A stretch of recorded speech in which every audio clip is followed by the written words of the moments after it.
तिलक करो राघव का तिलक करो, राघव का तिलक करवाओ। ये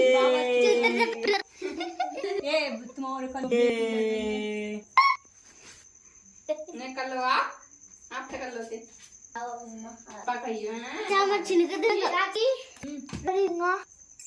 आज हम आपको अहुई आटे की कथा सुनाने जा रहे हैं। आज माताएं अपने पुत्र के लिए व्रत रही हैं। करवा चौथ की तरह ये व्रत होता है। चलिए आज हमारी राघव की मम्मी राघव के लिए व्रत रही हैं। चलिए अहुई आटे की कथा क्या कहती है सुनाता हूँ मैं आपको। अहुई आटे की कथा। प्राचीन काल में किसी नगर में एक साहूकार रहता था। प्राचीन काल की बात है, पुराने जमाने की बात है। एक नगर में एक साहूकार रहता था। उसके 7 पुत्र थे, यानी उसके पास 7 पुत्र थे। दीपावली से पहले साहूकार की स्त्री घर की लीपा पोती के लिए मिट्टी लेने को खदान में गई और खदान में कुदाल से जब मिट्टी खोदने लगी तो देवयोग से उसी जगह एक शेर की मादा थी। तिलक करो राघव का तिलक करो, राघव का तिलक करवाओ। ये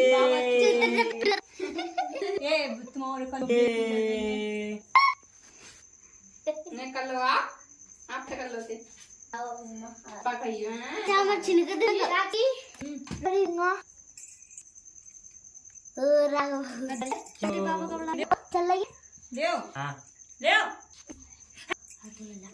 लक्ष्मी कौन जाता है? एक मिनट वीडियो में नोटी बुक करिए हम आलू ला रहे हैं नंगो नाम दे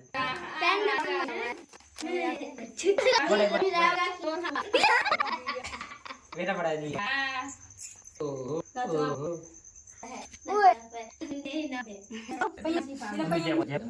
कर दी बेटा। जय हो पापा ने पापा मम्मी पाली मम्मी पापा पे आ जाए मम्मी पापा पे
सहसा उसी स्त्री के हाथ में कुदाल सिंह के बच्चों को लग गई।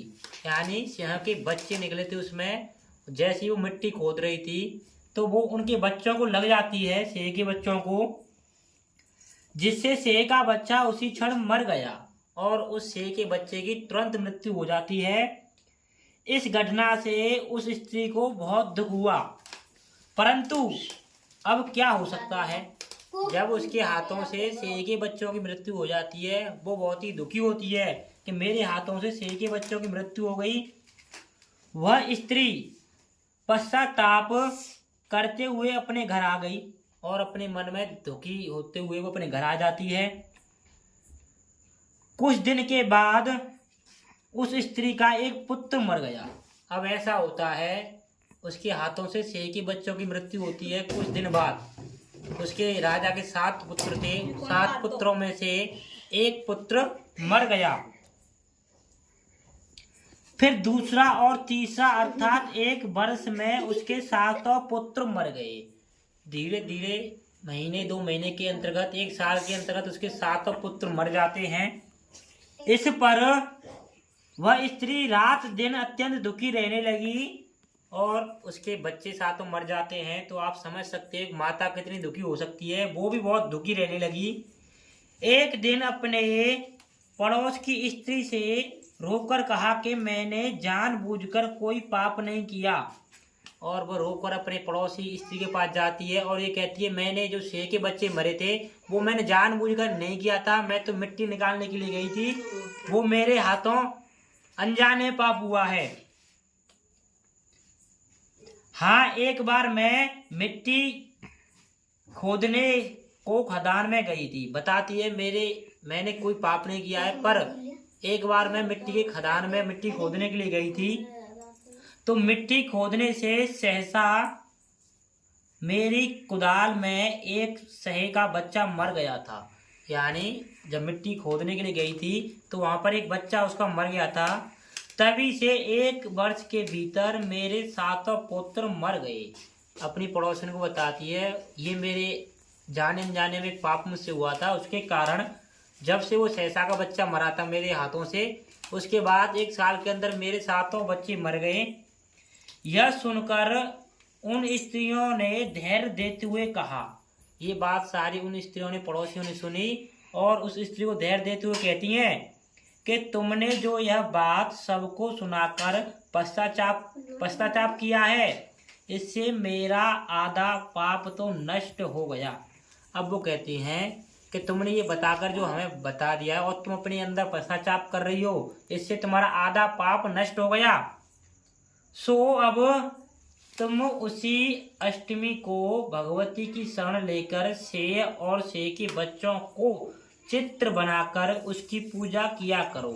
अब पड़ोसिन बताती हैं चलो तुमसे ये पाप हुआ है, उसी अष्टमी के दिन यानी अहोई अष्टमी के दिन, ओहरी आटे के दिन आपको उन बच्चों की प्रतिमा बनाकर और माता देवी को स्मरण करते हुए पूजा करनी चाहिए, उनका व्रत रखना चाहिए